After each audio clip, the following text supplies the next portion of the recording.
السلام علیکم ورحمۃ اللہ وبرکاتہ۔ صحیح بخاری حدیث نمبر 51۔ ہرقل روم کے بادشاہ نے ان سے کہا، میں نے تم سے پوچھا تھا کہ اس رسول کے ماننے والے بڑھ رہے ہیں یا گھٹ رہے ہیں؟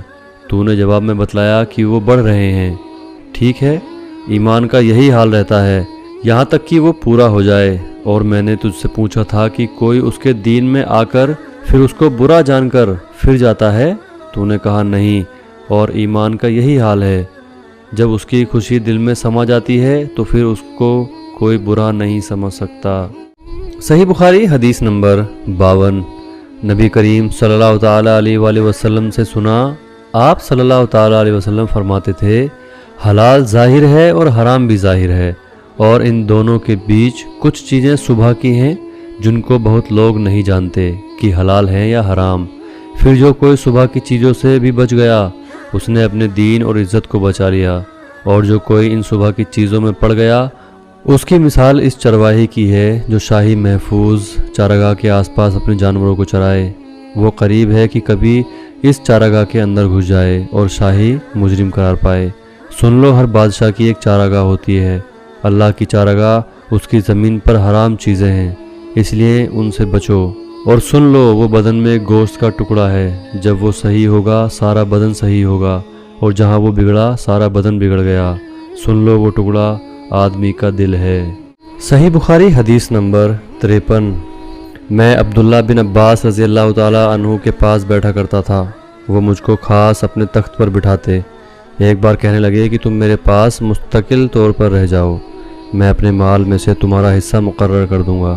تو میں 2 ماہ تک ان کی خدمت میں رہ گیا۔ پھر کہنے لگے کہ عبدالقیس کا وفد جب نبی کریم صلی اللہ تعالیٰ علیہ وسلم کے پاس آیا تو آپ نے پوچھا کہ یہ کون سی قوم کے لوگ ہیں، یا یہ وفد کہاں کا ہے؟ انہوں نے کہا کہ ربیہ خاندان کے لوگ ہیں۔ آپ صلی اللہ تعالیٰ علیہ وسلم نے فرمایا، مرحبا اس قوم کو یا اس وفد کو، نہ جلیل ہونے والے نہ شرمندہ ہونے والے، یعنی ان کا آنا بہت خوب ہے۔ وہ کہنے لگے، اے اللہ کے رسول، ہم آپ کی خدمت میں صرف ان حرمت والے مہینوں میں آ سکتے ہیں کیونکہ ہمارے اور آپ کے بیچ مضر کے کافروں کا قبیلہ آباد ہے، اس لیے آپ ہم کو ایک ایسی قطعی بات بتا دیجئے جس کی خبر ہم اپنے پچھلے لوگوں کو بھی کہہ دیں جو یہاں نہیں آئے، اور اس پر عمل درآمد کر کے ہم جنت میں داخل ہو جائیں۔ اور انہوں نے آپ سے اپنے برتنوں کے بارے میں بھی پوچھا۔ آپ صلی اللہ تعالیٰ علیہ وسلم نے ان کو 4 باتوں کا حکم دیا اور 4 قسم کے برتنوں کو استعمال میں لانے سے منع فرمایا۔ ان کو حکم دیا گیا کہ ایک اکیلے اللہ پر ایمان لاؤ۔ پھر آپ صلی اللہ تعالیٰ علیہ وسلم نے پوچھا کہ جانتے ہو ایک اکیلے اللہ پر ایمان لانے کا مطلب کیا ہے؟ انہوں نے کہا کہ اللہ اور اس کے رسول ہی کو معلوم ہے۔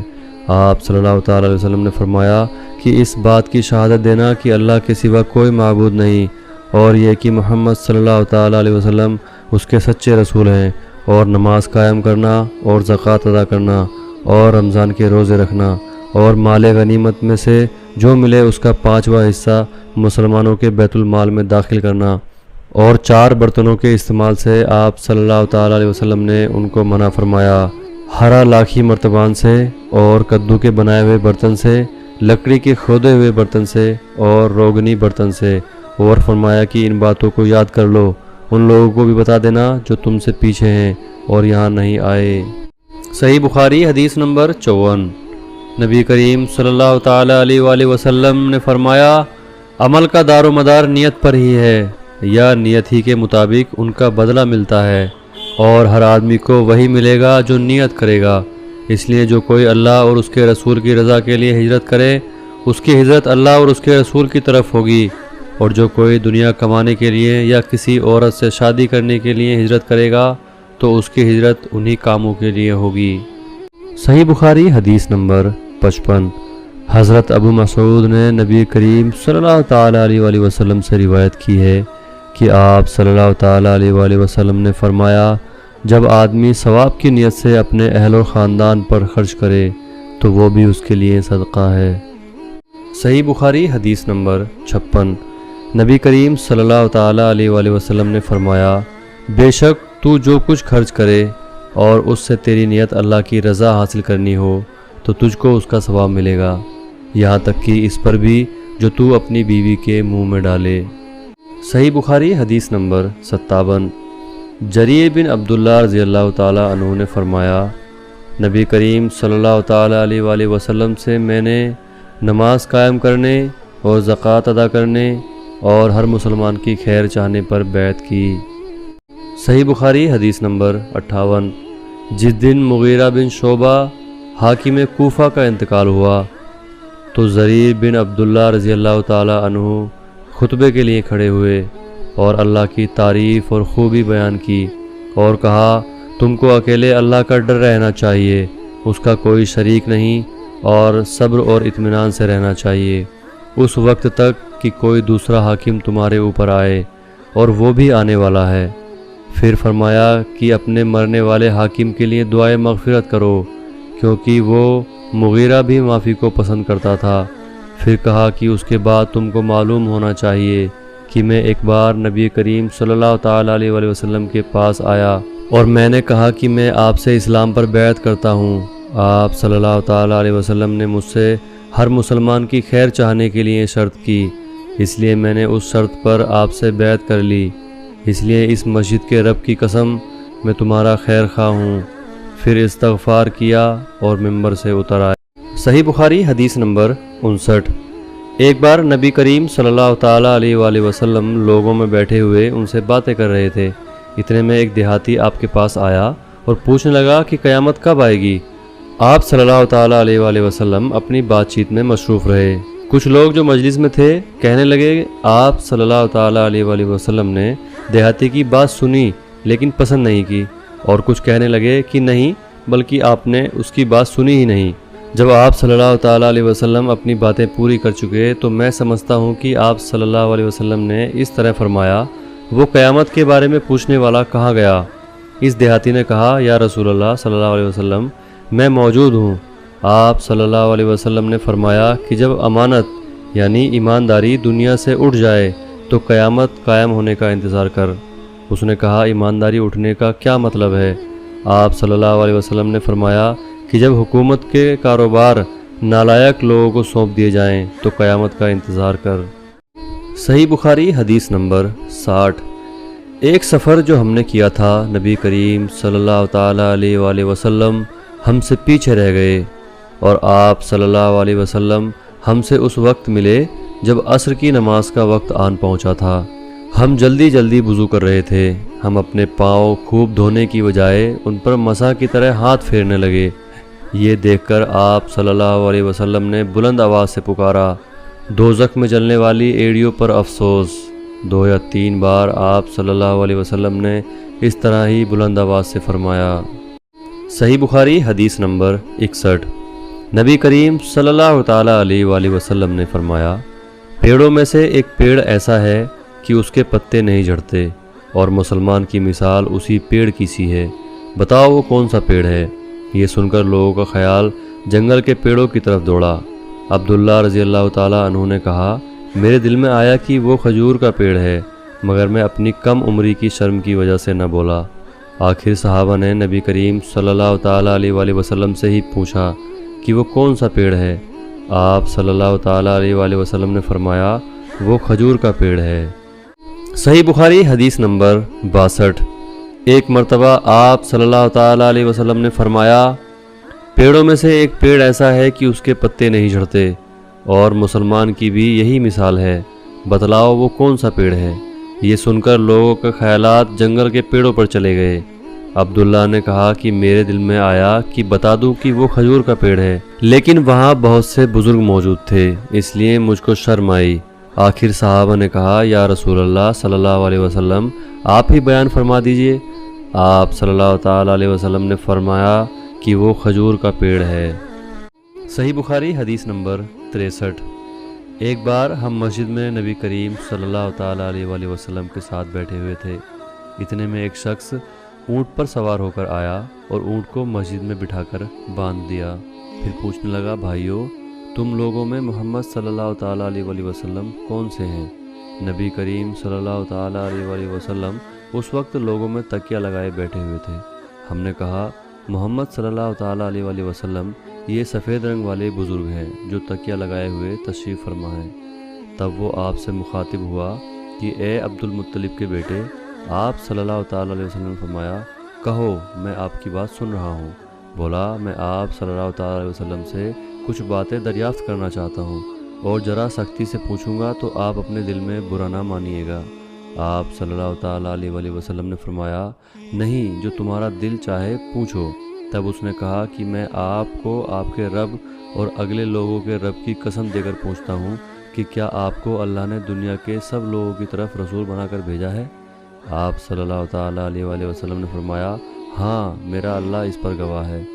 پھر اس نے کہا میں آپ صلی اللہ تعالیٰ علیہ وآلہ وسلم کو اللہ کی قسم دیتا ہوں کہ کیا اللہ نے آپ صلی اللہ تعالیٰ علیہ وسلم کو رات اور دن میں 5 نمازیں پڑھنے کا حکم دیا ہے؟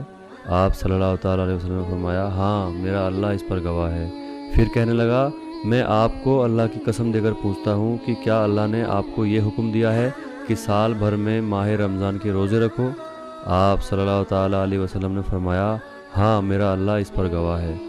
پھر کہنے لگا میں آپ صلی اللہ تعالیٰ علیہ وآلہ وسلم کو اللہ کی قسم دے کر پوچھتا ہوں کہ کیا اللہ نے آپ کو یہ حکم دیا ہے کہ آپ ہم میں سے جو مالدار لوگ ہیں ان سے زکوٰۃ وصول کر کے ہمارے محتاجوں میں بانٹ دیا کریں؟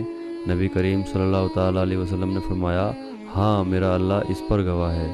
تب وہ شخص کہنے لگا جو حکم آپ صلی اللہ تعالیٰ علیہ وسلم اللہ کے پاس سے لائے ہیں میں ان پر ایمان لایا اور میں اپنی قوم کے لوگوں کا جو یہاں نہیں آئے ہیں بھیجا ہوا ہوں، تحقیق حال کے لیے آیا ہوں۔ میرا نام زمام بن سولوا ہے، میں بنی سعد بن بکر کے خاندان سے ہوں۔ اس حدیث کو لیث کی طرح موسیٰ اور علی بن عبد الحمید نے سلیمان سے روایت کیا ہے، انہوں نے ثابت سے، انہوں نے انس سے، انہوں نے یہی مضمون نبی کریم صلی اللہ تعالیٰ علیہ وآلہ وسلم سے نقل کیا ہے۔ صحیح بخاری حدیث نمبر 64۔ رسول اللہ صلی اللہ تعالیٰ علیہ وآلہ وسلم نے ایک شخص کو اپنا خط دے کر بھیجا اور اسے یہ حکم دیا کہ اسے بحرین کے حاکم کے پاس لے جائے۔ بحرین کے حاکم نے وہ خط کسریٰ شاہ ایران کے پاس بھیج دیا۔ جس وقت اس نے وہ خط پڑھا تو چاک کر ڈالا۔ راوی کہتے ہیں میرا خیال ہے کہ ابن مسیب نے اس کے بعد مجھ سے کہا کہ اس واقعے کو سن کر رسول اللہ صلی اللہ تعالیٰ علیہ وسلم نے اہل ایران کے لیے بد دعا کی کہ وہ بھی چاک ہوئے خط کی طرح ٹکڑے ٹکڑے ہو جائیں۔ صحیح بخاری حدیث نمبر 65۔ رسول اللہ صلی اللہ تعالیٰ علیہ وآلہ وسلم نے کسی بادشاہ کے نام دعوت اسلام دینے کے لیے ایک خط لکھا یا لکھنے کا ارادہ کیا تو آپ صلی اللہ تعالیٰ علیہ وآلہ وسلم سے کہا گیا کہ وہ بغیر مہر کے خط نہیں پڑھتے، یعنی بے مہر کے خط کو مستند نہیں سمجھتے۔ تب آپ صلی اللہ تعالیٰ علیہ وآلہ وسلم نے چاندی کی انگوٹھی بنوائی جس میں محمد رسول اللہ صلی اللہ تعالیٰ علیہ وسلم خدا ہوا تھا، مانو میں آج بھی آپ صلی اللہ تعالیٰ علیہ وآلہ وسلم کے ہاتھ میں اس کی سفیدی دیکھ رہا ہوں۔ شعبہ راوی حدیث میں کہتے ہیں کہ میں نے قتادہ سے پوچھا کہ یہ کس نے کہا کہ اس پر محمد رسول اللہ خدا ہوا تھا؟ انہوں نے جواب دیا انس رضی اللہ تعالیٰ عنہ نے۔ صحیح بخاری حدیث نمبر 66۔ ایک مرتبہ رسول اللہ صلی اللہ تعالیٰ علیہ وآلہ وسلم مسجد میں تشریف فرما تھے اور لوگ آپ صلی اللہ تعالیٰ علیہ وسلم کے آس پاس بیٹھے ہوئے تھے کہ 3 آدمی وہاں آئے۔ ان میں سے 2 رسول اللہ صلی اللہ علیہ وسلم کے سامنے پہنچ گئے اور ایک واپس چلا گیا۔ راوی کہتے ہیں کہ پھر وہ دونوں رسول اللہ صلی اللہ علیہ وسلم کے سامنے کھڑے ہو گئے۔ اس کے بعد ان میں سے ایک نے جب مجلس میں ایک جگہ کچھ گنجائش دیکھی تو وہ وہاں بیٹھ گیا اور دوسرا اہل مجلس کے پیچھے بیٹھ گیا اور تیسرا جو تھا وہ لوٹ گیا۔ تو جب رسول اللہ صلی اللہ علیہ وسلم اپنی بات چیت سے فارغ ہوئے تو صحابہ رضی اللہ تعالیٰ عنہ سے فرمایا کہ کیا میں تمہیں 3 آدمیوں کے بارے میں نہ بتاؤں؟ تو سنو، ان میں سے ایک نے اللہ سے پناہ چاہی، اللہ نے اسے پناہ دی، اور دوسرے کو شرم آئی تو اللہ بھی اس سے شرمایا، پھر اسے بھی بخش دیا، اور تیسرے شخص نے منہ موڑا تو اللہ نے بھی اس سے منہ موڑ لیا۔ صحیح بخاری حدیث نمبر 67۔ وہ ایک بار رسول اللہ صلی اللہ تعالیٰ علیہ وآلہ وسلم کا تذکرہ کرتے ہوئے کہنے لگے کہ رسول اللہ صلی اللہ علیہ وسلم اپنے اونٹ پر بیٹھے ہوئے تھے اور ایک شخص نے اس کی نکیل تھام رکھی تھی۔ آپ صلی اللہ تعالیٰ علیہ وسلم نے پوچھا آج یہ کون سا دن ہے؟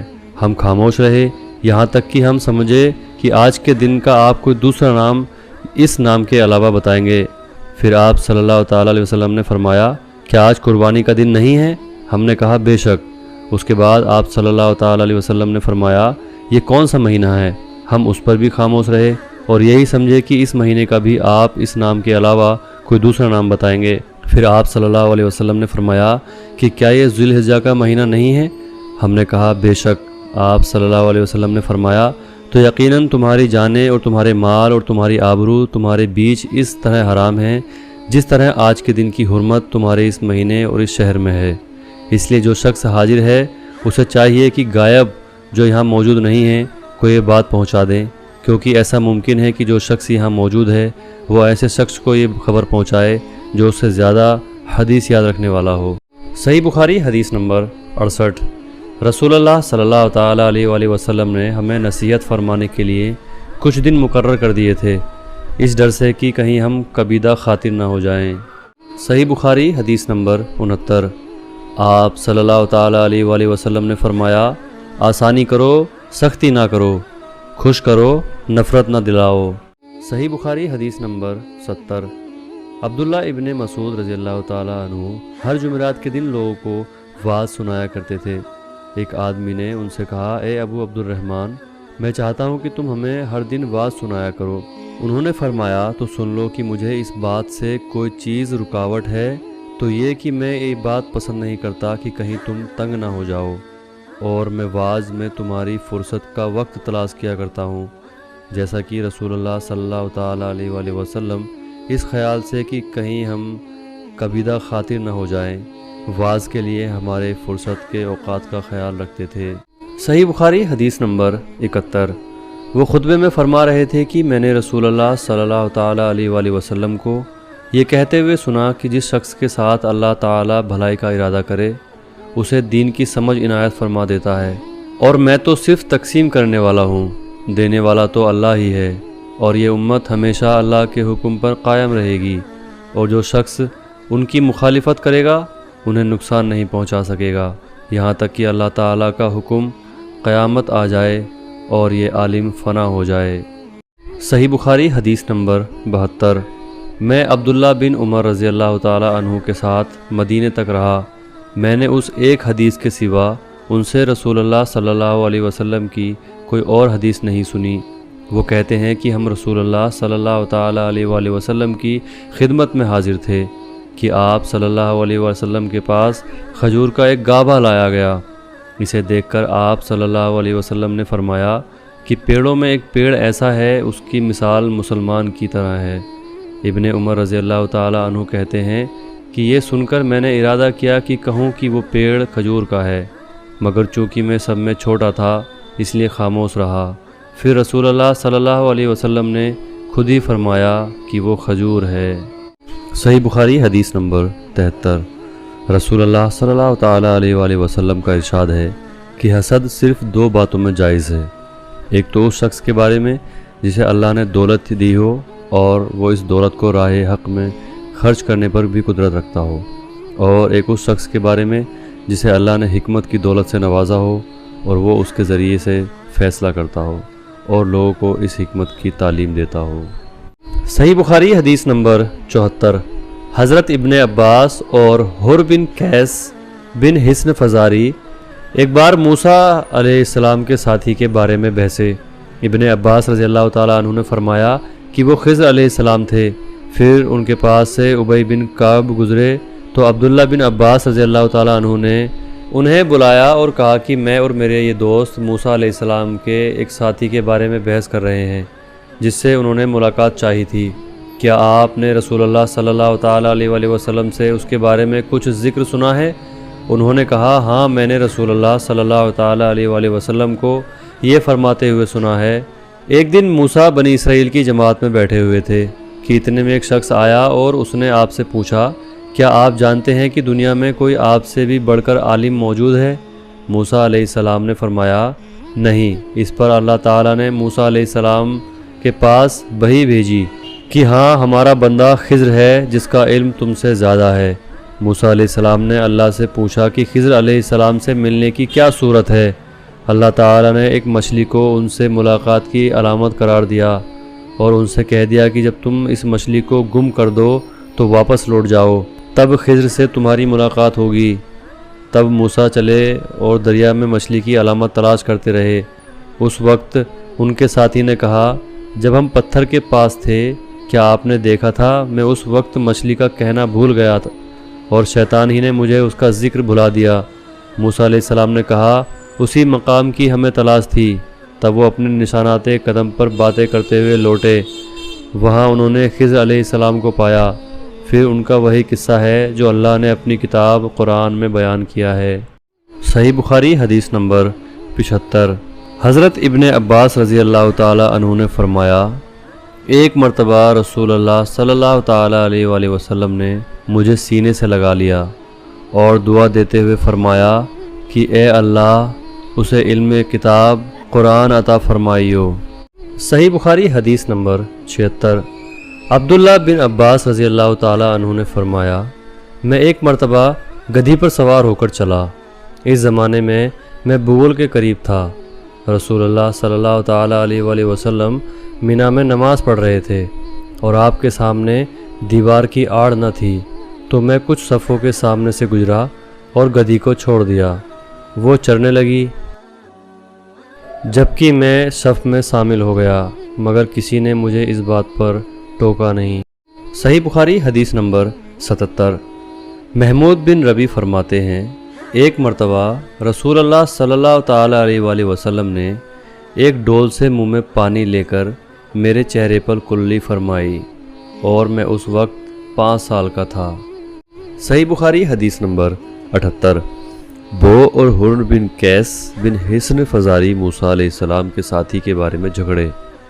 اس دوران میں ان کے پاس سے ابی بن کعب گزرے تو ابن عباس رضی اللہ تعالی عنہ نے انہیں بلا لیا اور کہا کہ میں اور میرے یہ ساتھی موسیٰ علیہ السلام کے ساتھی کے بارے میں بحث کر رہے ہیں جس سے ملنے کی موسیٰ علیہ السلام نے اللہ سے دعا کی تھی۔ کیا آپ نے رسول اللہ صلی اللہ تعالی علیہ وآلہ وسلم کو کچھ ان کا ذکر فرماتے ہوئے سنا ہے؟ ابی نے کہا کہ ہاں، میں نے رسول اللہ صلی اللہ تعالی علیہ وآلہ وسلم کو ان کا حال بیان فرماتے ہوئے سنا ہے۔ آپ فرما رہے تھے کہ ایک بار موسیٰ علیہ السلام بنی اسرائیل کی ایک جماعت میں بیٹھے کہ اتنے میں ایک شخص آیا اور کہنے لگا کیا آپ جانتے ہیں کہ دنیا میں آپ سے بھی بڑھ کر کوئی عالم موجود ہے؟ موسیٰ علیہ السلام نے فرمایا کہ نہیں۔ تب اللہ تعالیٰ نے موسیٰ علیہ السلام پر وحی نازل کی کہ ہمارا بندہ خضر علم میں تم سے بڑھ کر ہے۔ تو موسیٰ علیہ السلام نے ان سے ملنے کی راہ دریافت کی۔ اس وقت اللہ تعالیٰ نے ان سے ملاقات کے لیے مچھلی کو نشانی قرار دیا اور ان سے کہہ دیا کہ جب تم مچھلی کو نہ پاؤ تو لوٹ جانا، تب تم خضر علیہ السلام سے ملاقات کر لو گے۔ موسیٰ علیہ السلام دریا میں مچھلی کے نشان کا انتظار کرتے رہے۔ تب ان کے خادم نے ان سے کہا کیا آپ نے دیکھا تھا کہ جب ہم پتھر کے پاس تھے تو میں وہاں مچھلی بھول گیا اور مجھے شیطان ہی نے غافل کر دیا؟ موسیٰ علیہ السلام نے کہا کہ ہم اسی مقام کے تو کھوجی تھے۔ تب وہ اپنے قدموں کے نشانوں پر باتیں کرتے ہوئے واپس لوٹے۔ وہاں خضر علیہ السلام کو انہوں نے پایا۔ پھر ان کا قصہ وہی ہے جو اللہ تعالیٰ نے اپنی کتاب میں بیان فرمایا۔ صحیح بخاری حدیث نمبر 79۔ آپ صلی اللہ تعالیٰ علیہ وآلہ وسلم نے فرمایا کہ اللہ تعالیٰ نے مجھے جس علم اور ہدایت کے ساتھ بھیجا ہے اس کی مثال زبردست بارش کی سی ہے جو زمین پر خوب برسے۔ کچھ زمین جو صاف ہوتی ہے وہ پانی کو پی لیتی ہے اور بہت سبزہ اور گھاس اگاتی ہے، اور کچھ زمین جو سخت ہوتی ہے وہ پانی کو روک لیتی ہے۔ اس سے اللہ تعالیٰ لوگوں کو فائدہ پہنچاتا ہے، وہ اس سے سیراب ہوتے ہیں اور سیراب کرتے ہیں۔ اور زمین کے کچھ علاقوں پر پانی پڑتا ہے جو بالکل چٹیال میدان ہوتے ہیں، نہ پانی روکتے ہیں اور نہ ہی سبزہ اگاتے ہیں۔ تو یہ اس شخص کی سی مثال ہے جو دین میں سمجھ پیدا کرے اور نفع دے۔ اس کو وہ چیز جس کے ساتھ میں بھیجا گیا ہوں اس نے علم دین سیکھا اور سکھایا، اور اس شخص کی مثال جس نے سر نہیں اٹھایا یعنی توجہ نہیں کی، اور جو ہدایت دے کر میں بھیجا گیا ہوں اسے قبول نہیں کیا۔ صحیح بخاری حدیث نمبر 80۔ رسول اللہ صلی اللہ تعالی علیہ وآلہ وسلم نے فرمایا علامت قیامت میں سے یہ ہے کہ علم اٹھ جائے گا اور زحل ہی زحل ظاہر ہو جائے گا، اور اعلانیہ شراب پی جائے گی اور زنا پھیل جائے گا۔ صحیح بخاری حدیث نمبر 81۔ میں تم سے ایک ایسی حدیث بیان کرتا ہوں جو میرے بعد تم سے کوئی نہیں بیان کرے گا۔ میں نے رسول اللہ صلی اللہ تعالیٰ علیہ وآلہ وسلم کو یہ فرماتے ہوئے سنا کہ علامت قیامت میں سے یہ ہیں کہ علم کم ہو جائے گا، جہل ظاہر ہو جائے گا، زنا کثرت سے ہوگا، عورتیں بڑھ جائیں گی اور مرد کم ہو جائیں گے، یہاں تک کہ 50 عورتوں کا نگران صرف ایک مرد رہ جائے گا۔ صحیح بخاری حدیث نمبر 82۔ رسول اللہ صلی اللہ تعالیٰ علیہ وآلہ وسلم نے فرمایا کہ میں سو رہا تھا، اسی حالت میں مجھے دودھ کا ایک پیالہ دیا گیا، میں نے خوب اچھی طرح پی لیا، یہاں تک کہ میں نے دیکھا کہ تازگی میرے ناخنوں سے نکل رہی ہے۔ پھر میں نے اپنا بچا ہوا دودھ عمر بن خطاب کو دے دیا۔ صحابہ رضی اللہ تعالیٰ عنہ نے پوچھا، آپ نے اس کی کیا تعبیر لی؟ آپ صلی اللہ تعالیٰ علیہ وآلہ وسلم نے فرمایا، علم۔ صحیح بخاری حدیث نمبر 83۔ حجۃ الوداع میں رسول اللہ صلی اللہ تعالیٰ علیہ وآلہ وسلم لوگوں کے مسائل دریافت کرنے کی وجہ سے مینا میں ٹھہر گئے، تو ایک شخص آیا اور اس نے کہا کہ میں نے بے خبری میں ذبح کرنے سے پہلے سر مڈا لیا۔ آپ صلی اللہ تعالیٰ علیہ وآلہ وسلم نے فرمایا، اب ذبح کر لے اور کچھ حرج نہیں۔ پھر دوسرا آدمی آیا، اس نے کہا کہ میں نے بے خبری میں رمی کرنے سے پہلے قربانی کر لی۔ آپ صلی اللہ تعالیٰ علیہ وآلہ وسلم نے فرمایا، اب رمی کر لے اور پہلے کر دینے سے کچھ حرج نہیں۔ ابن عمر کہتے ہیں، اس دن آپ صلی اللہ تعالیٰ علیہ وآلہ وسلم سے جس چیز کا بھی سوال ہوا جو کسی نے آگے اور پیچھے کر لی تھی، تو آپ صلی اللہ تعالیٰ علیہ وآلہ وسلم نے یہی فرمایا کہ اب کر لے اور کچھ حرج نہیں۔ صحیح بخاری حدیث نمبر 84۔ نبی کریم صلی اللہ تعالیٰ علیہ وآلہ وسلم سے آپ کے آخری حج میں کسی نے پوچھا کہ میں نے رمی کرنے یعنی کنکر پھینکنے سے پہلے ذبح کر لیا۔ آپ صلی اللہ تعالیٰ علیہ وآلہ وسلم نے ہاتھ سے اشارہ کیا اور فرمایا، کچھ حرج نہیں۔ کسی نے کہا کہ میں نے ذبح سے پہلے حلق کر لیا۔ آپ صلی اللہ تعالیٰ علیہ وسلم نے سر سے اشارہ فرما دیا کہ کچھ حرج نہیں۔ صحیح بخاری حدیث نمبر 85۔ آپ صلی اللہ تعالیٰ علیہ وآلہ وسلم نے فرمایا کہ ایک وقت ایسا آئے گا کہ جب علم اٹھا لیا جائے گا، جہالت اور فتنے پھیل جائیں گے اور حرج بڑھ جائے گا۔ آپ سے پوچھا گیا کہ یا رسول اللہ صلی اللہ تعالیٰ علیہ وسلم، حرج سے کیا مراد ہے؟ آپ صلی اللہ تعالیٰ علیہ وآلہ وسلم نے اپنے ہاتھ کو حرکت دے کر فرمایا، اس طرح مانو آپ صلی اللہ تعالیٰ علیہ وسلم نے اس سے قتل مراد لیا۔ صحیح بخاری حدیث نمبر 86۔ ہم سے موسیٰ بن اسماعیل نے بیان کیا، ان سے بہیب نے، ان سے حشام نے فاطمہ کے واسطے نقل کیا، وہ اسما سے روایت کرتے ہیں کہ میں عائشہ رضی اللہ تعالی عنہا کے پاس آئی، وہ نماز پڑھ رہی تھی، میں نے کہا کہ لوگوں کا کیا حال ہے؟ تو انہوں نے آسمان کی طرف اشارہ کیا، یعنی سورج کو گرہن لگا ہے۔ اتنے میں لوگ نماز کے لیے کھڑے ہو گئے۔ عائشہ رضی اللہ تعالی عنہا نے کہا، اللہ پاک ہے۔ میں نے کہا، کیا یہ گرہن کوئی خاص نشانی ہے؟ انہوں نے سر سے اشارہ کیا، یعنی ہاں۔ پھر میں بھی نماز کے لیے کھڑی ہو گئی، یہاں تک کہ مجھے غش آنے لگا تو میں اپنے سر پر پانی ڈالنے لگی۔ پھر نماز کے بعد رسول اللہ صلی اللہ تعالیٰ علیہ وآلہ وسلم نے اللہ تعالیٰ کی تعریف اور خوبی بیان فرمائی۔ پھر فرمایا، جو چیز مجھے پہلے دکھلائی نہیں گئی تھی، آج وہ سب اس جگہ میں نے دیکھ لی، یہاں تک کہ جنت اور دوزخ بھی دیکھ لیا، اور مجھ پر یہ وحی کی گئی کہ تم اپنی قبروں میں آزمائے جاؤ گے۔ مثلیہ قرب کا کون سا لفظ؟ اسما نے فرمایا، میں نہیں جانتی۔ فاطمہ کہتی ہیں، یعنی فتنہ دجال کی طرح آزمائے جاؤ گے۔ کہا جائے گا قبر کے اندر کہ تم اس آدمی کے بارے میں کیا جانتے ہو؟ تو جو صاحب ایمان یا صاحب یقین ہوگا۔ کون سا لفظ؟ فرمایا اسما رضی اللہ تعالی عنہا نے، مجھے یاد نہیں۔ وہ کہے گا کہ وہ محمد اللہ کے رسول صلی اللہ تعالیٰ علیہ وآلہ وسلم ہیں، جو ہمارے پاس اللہ کی ہدایت اور دلیل لے کر آئے، تو ہم نے ان کو قبول کر لیا اور ان کی پیروی کی۔ وہ محمد صلی اللہ تعالیٰ علیہ وسلم ہیں۔ 3 بار اسی طرح کہے گا۔ پھر اس سے کہہ دیا جائے گا کہ آرام سے سو جا، بے شک ہم نے جان لیا کہ تو محمد صلی اللہ تعالیٰ علیہ وسلم پر یقین رکھتا تھا۔ اور بہرحال منافق یا شکی آدمی، میں نہیں جانتی کہ ان میں سے کون سا لفظ اسما رضی اللہ تعالیٰ عنہا نے کہا، تو وہ منافق یا شکی آدمی کہے گا کہ جو لوگوں کو میں نے کہتے ہوئے سنا، میں نے بھی کہہ دیا، باقی میں کچھ نہیں جانتا۔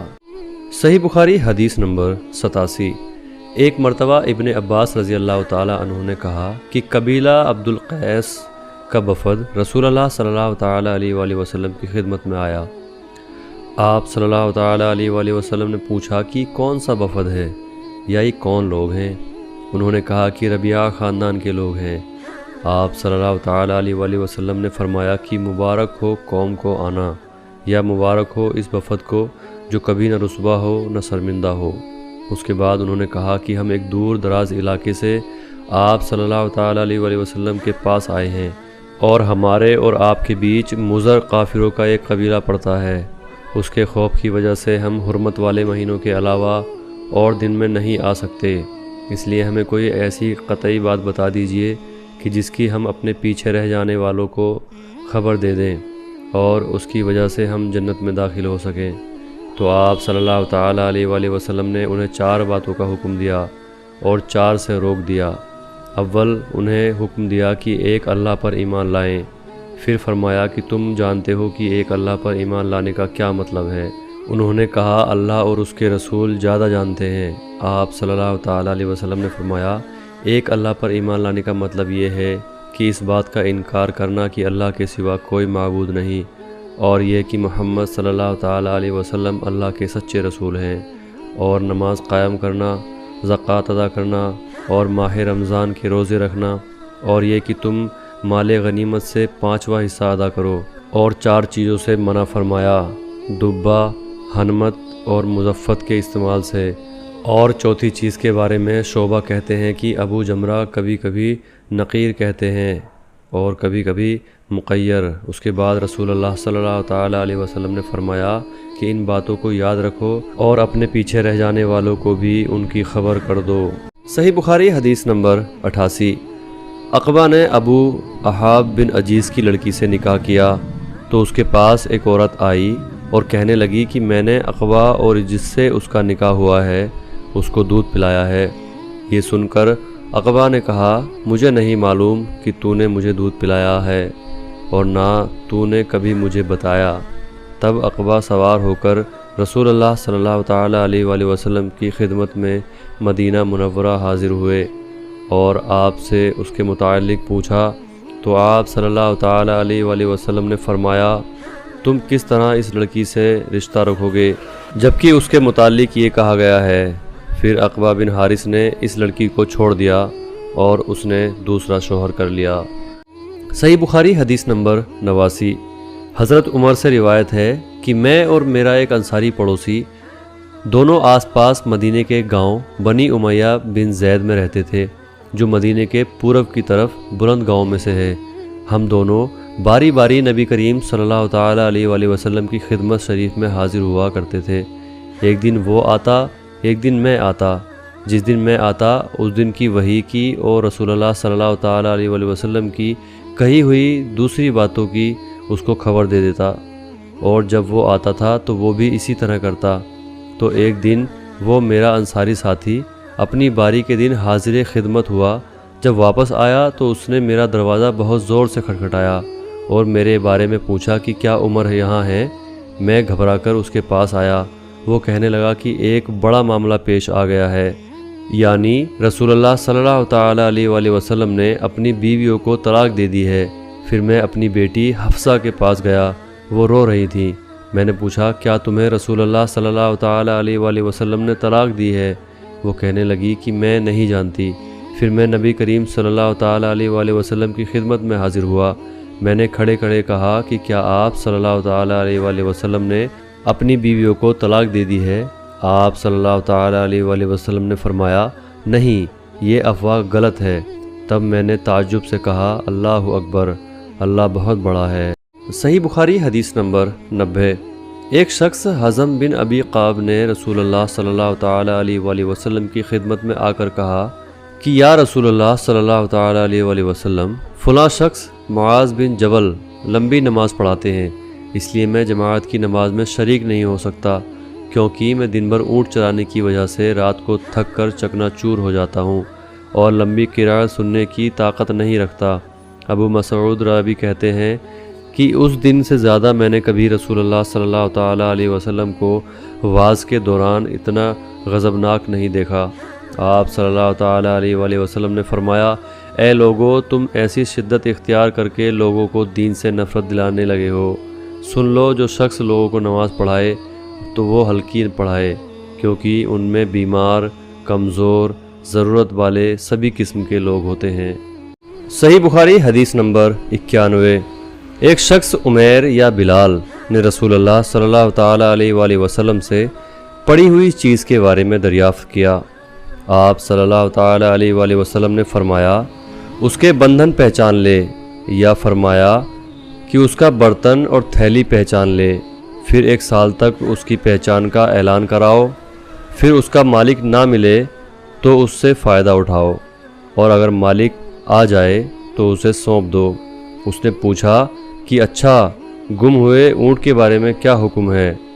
آپ صلی اللہ تعالیٰ علیہ وآلہ وسلم کو اس قدر غصہ آ گیا کہ رخسار مبارک سرخ ہو گئے، یا راوی نے یہ کہا کہ آپ کا چہرہ سرخ ہو گیا۔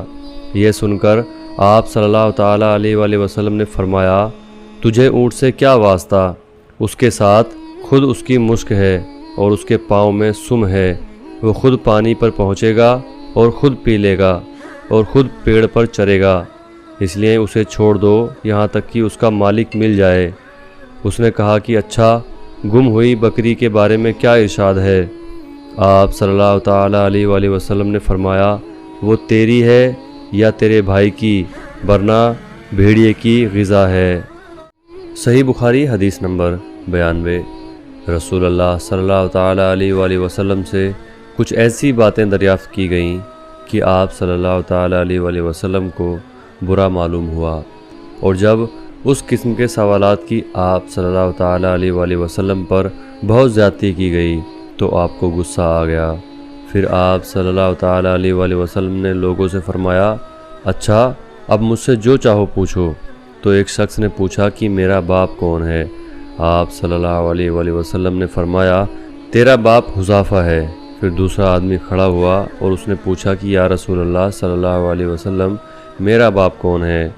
آپ صلی اللہ علیہ وسلم نے فرمایا کہ تیرا باپ سالم سابق کا آزاد کیا ہوا غلام ہے۔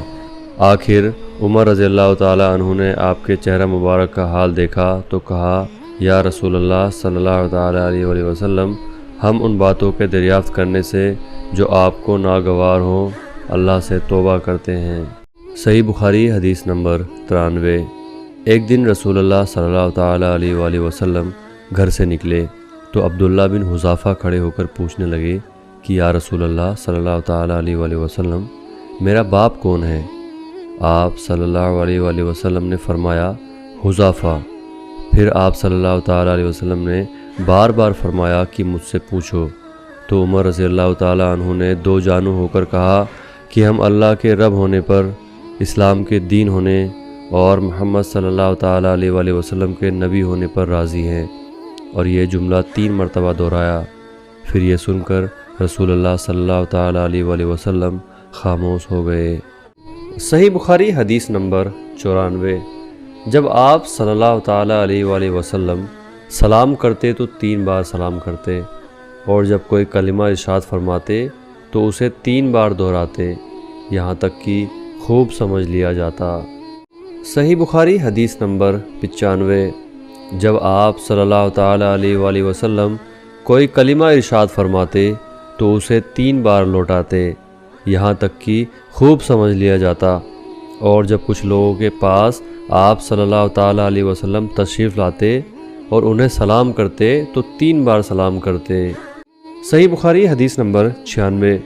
عبداللہ بن عمر رضی اللہ تعالیٰ عنہ ارشاد فرماتے ہیں کہ ایک سفر میں رسول اللہ صلی اللہ تعالیٰ علیہ وآلہ وسلم ہم سے پیچھے رہ گئے، پھر آپ صلی اللہ تعالیٰ علیہ وآلہ وسلم ہمارے قریب پہنچے تو عصر کی نماز کا وقت ہو چکا تھا یا تنگ ہو گیا تھا، اور ہم وضو کر رہے تھے۔ ہم اپنے پیروں پر پانی کا ہاتھ پھیرنے لگے تو آپ صلی اللہ تعالیٰ علیہ وآلہ وسلم نے بلند آواز سے فرمایا کہ آگ کے عذاب سے ان ایڑیوں کی جو خشک رہ جائیں خرابی ہے۔ یہ 2 مرتبہ فرمایا یا 3 مرتبہ۔ صحیح بخاری حدیث نمبر 97۔ رسول اللہ صلی اللہ تعالیٰ علیہ وآلہ وسلم نے فرمایا کہ 3 شخص ہیں جن کے لیے 2 گنا اجر ہے۔ ایک وہ جو اہل کتاب سے ہو اور اپنے نبی پر اور محمد صلی اللہ تعالیٰ علیہ وآلہ وسلم پر ایمان لائے، اور دوسرے وہ غلام جو اپنے مالک اور اللہ دونوں کا حق ادا کریں، اور تیسرے وہ آدمی جس کے پاس کوئی لونڈی ہو جس سے شاباشی کرتا ہے، اور اسے تربیت دے تو اچھی تربیت دے، تعلیم دے تو عمدہ تعلیم دے، پھر اسے آزاد کر کے اس سے نکاح کر لے تو اس کے لیے 2 گنا اجر ہے۔ صحیح بخاری حدیث نمبر 98۔ میں رسول اللہ صلی اللہ تعالیٰ علیہ وآلہ وسلم پر شہادت دیتا ہوں، یا عطا نے کہا کہ میں ابن عباس پر شہادت دیتا ہوں کہ نبی کریم صلی اللہ تعالیٰ علیہ وآلہ وسلم ایک مرتبہ عید کے موقع پر مردوں کی صفوں میں سے نکلے، اور آپ صلی اللہ تعالیٰ علیہ وآلہ وسلم کے ساتھ بلال رضی اللہ تعالیٰ عنہ بھی تھے۔ آپ کو خیال ہوا کہ عورتوں کو خطبہ اچھی طرح سنائی نہیں دیا، تو آپ صلی اللہ تعالیٰ علیہ وآلہ وسلم نے انہیں الگ نصیحت فرمائی اور صدقے کا حکم دیا۔ یہ بات سن کر کوئی عورت بالی اور کوئی عورت انگوٹھی ڈالنے لگی، اور بلال رضی اللہ تعالیٰ عنہ اپنے کپڑے کے دامن میں یہ چیزیں لینے لگے۔ اس حدیث کو اسماعیل بن علیہ نے ایوب سے روایت کیا۔ انہوں نے عطا سے کہ ابن عباس رضی اللہ تعالیٰ عنہ نے اس طرح کہا کہ میں نبی کریم صلی اللہ تعالیٰ علیہ وآلہ وسلم پر شہادت دیتا ہوں، اس میں کوئی شک نہیں۔ امام بخاری رحمۃ اللہ علیہ کی غرض یہ ہے کہ اگلا سلسلے عام لوگوں سے متعلق تھا، اور یہ حاکم اور امام سے متعلق ہے کہ وہ بھی عورتوں کو واعظ سنائیں۔ صحیح بخاری حدیث نمبر 99۔ انہوں نے کہا، یا رسول اللہ صلی اللہ تعالیٰ علیہ وآلہ وسلم، قیامت کے دن آپ صلی اللہ تعالیٰ علیہ وآلہ وسلم کی شفاعت سے سب سے زیادہ سعادت کسے ملے گی؟ تو رسول اللہ صلی اللہ تعالیٰ علیہ وآلہ وسلم نے فرمایا، اے ابو ہریرہ رضی اللہ تعالیٰ عنہ، مجھے یقین تھا کہ تم سے پہلے کوئی اس کے بارے میں مجھ سے دریافت نہیں کرے گا، کیونکہ میں نے حدیث کے متعلق تمہاری لالچ دیکھ لی تھی۔ سنو، قیامت میں سب سے زیادہ فیض یاب میری شفاعت سے وہ شخص ہوگا جو سچے دل سے یا سچے جی سے لا الہ الا اللہ کہے گا۔ صحیح بخاری حدیث نمبر 100۔ آپ صلی اللہ تعالیٰ علیہ وآلہ وسلم فرماتے تھے کہ اللہ علم کو اس طرح نہیں اٹھا لے گا کہ اس کو بندوں سے چھین لے، بلکہ وہ پختہ کار عالموں کو موت دے کر علم کو اٹھائے گا، یہاں تک کہ جب کوئی عالم باقی نہیں رہے گا تو لوگ جاہلوں کو سردار بنا لیں گے، ان سے سوالات کیے جائیں گے اور وہ بغیر علم کے جواب دیں گے، اس لیے خود بھی گمراہ ہوں گے اور لوگوں کو بھی گمراہ کریں گے۔